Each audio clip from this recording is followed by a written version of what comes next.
For more, we're joined by Behnam Taleblu. He's a senior fellow at the Foundation for the Defence of Democracies. Great to have you with us, Behnam. So a raft of agreements signed in Kenya today. Just how important is Africa to Iran? Well, it's a pleasure to be with you again. Look, Raisi is picking up where the previous ultra-hardline presidents, Mahmoud Ahmadinejad, had left off.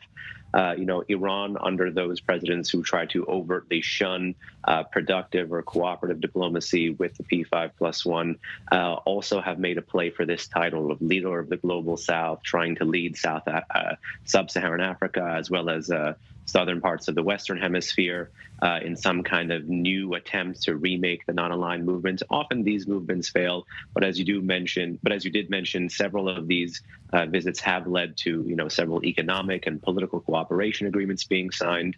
The real substance, the real question is what follows these high-profile events, and in particular, after his Africa tour is wrapped up, what the press says at home about it, and what the foreign ministry or a whole series of IRGC-owned or controlled banks and businesses do about that as well. Well, Iran is building ties in Africa, in Latin America, and of course with Russia. Are the Western sanctions having a really limited effect right now? Well, it's not just a question of Western sanctions here. It's a question of Western sanctions enforcement. That's one. And two is, of course, perception. Perception matters greatly in the region. And right now, the perception is that Iran is on a diplomatic offensive, trying to rope-a-dope parts of the GCC, trying to make inroads into the traditional Sunni Arab order that's not just the GCC, and then deepening its ties in other parts of the world that traditionally harbored anti-Western or anti-imperial views. The question is, where is their breadth? Where is there depth behind some of these engagements where there has been significant breadth? That's something for us to keep our eyes on as well. But ultimately, this stuff is not new. And again, what follows these meetings will be as important, if not more important. Well, Venezuela, Zimbabwe, China, these countries are not Western allies. Kenya, though, has been a close ally of the US, in particular in the fight against al-Shabaab militants in Somalia. Could this undermine that cooperation?